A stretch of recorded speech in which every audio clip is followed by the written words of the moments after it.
Welcome back to Grandad's Workshop. We're all a little bit older now, so what we're going to do is a proper lesson. We're going to look at chemistry. I've written it down there. And the first question we're going to ask is, what is a chemical? So let's have a look. Chemicals are just, my old chemistry teacher used to call them stuff. Chemicals are just substances. I've got lots of chemicals in here. Some of them are very useful.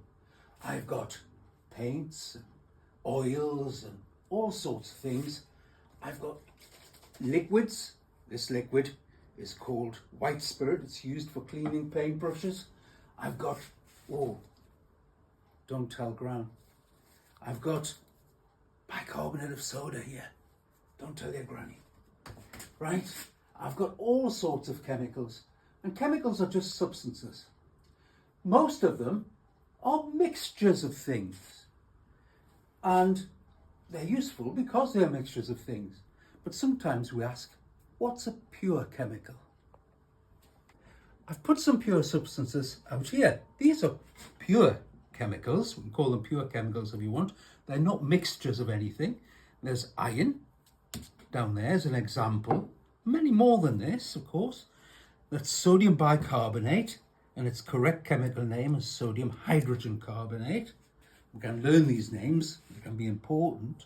This is common salt, the ordinary sort of salt we put on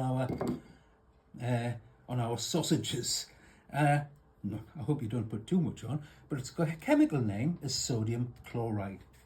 And this is another pure substance, distilled water, very pure water. It's distilled water, and these are pure chemicals. They're not mixed with anything.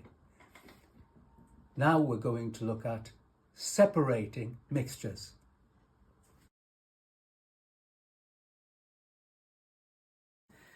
I'm going to take pure salt and, using this little steel ruler as a spatula, I shall put some salt in this bowl.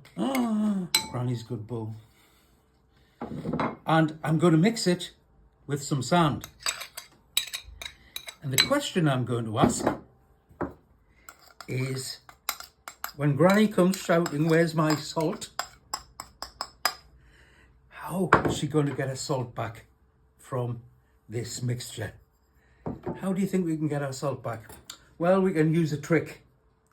And let me show you this trick. First of all,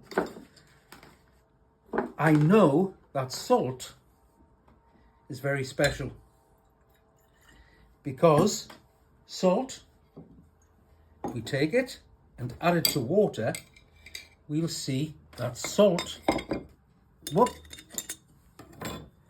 shake it up in the water, and we can see that salt dissolves in water.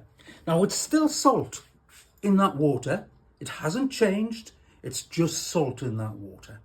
Okay, so that's salt dissolved in water. So we have a mixture there of salt and water. It's called a solution. So when a substance dissolves like salt does in water, we get a solution. Let's write that down. So when salt dissolves in water, we get a solution. Okay? That's salt dissolved in water. We have a salt solution. So the trick we're going to use, because I know sand doesn't dissolve in water. If sand dissolved in water, you wouldn't have a beach at the seaside. And you have. So we know salt doesn't dissolve in water. So what we're going to do is we're going to take our mixture and add our mixture to this solution. Now, I would like a funnel to do that, otherwise I'm going to spill it all over the place. So I'm adding my mixture of sand and salt to my distilled water, and I'm going to shake it up. And when I shake it up, I'm hoping that the salt will dissolve, leaving the sand. So what we'll do, is we'll come back in a few seconds when that has dissolved. And now we have the salt dissolved in the water as a solution, and the sand has fallen to the bottom.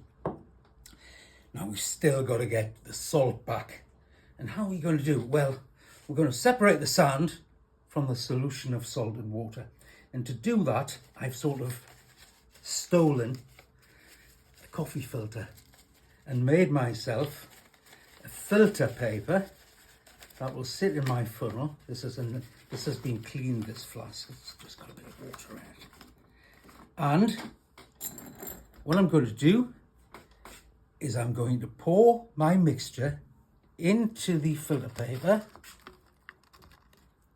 and through we'll run the salt solution, and any sand which comes through will be left in the filter paper. And that works because the salt has been broken into such tiny pieces. The bits of salt can get through the filter paper with the bits of water. So the molecules of salt can get through the filter paper with the molecules of water. So that's how we separate out the salt from the sand. So now, how do we separate the salt from the salt solution? Well, the simple trick is that if we heat it, the water will change into a gas. The water will boil, change into gas, steam, and the salt, I hope, will be left behind. So let's start that off by switching on our heater, and we'll come back to see if we can get any salt back.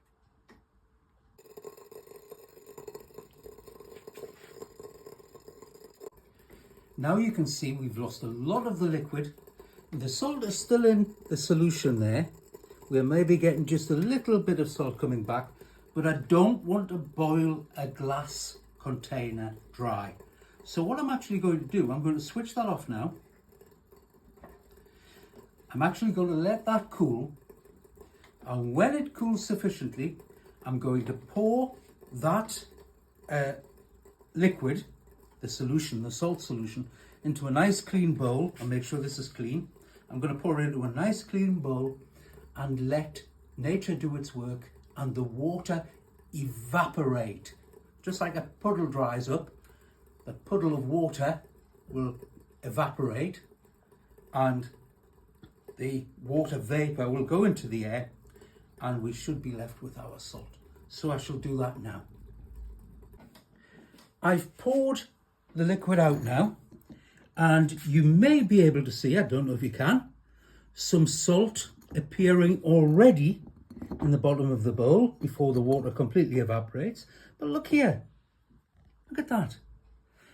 This was very hot and it had some drops of salt solution left in it. And the salt solution, or the water from the salt solution, has evaporated and we're left with the salt there. So when Granny asks for a salt back, and give her some of that, I don't think she'll be too happy, do you? But it's still salt.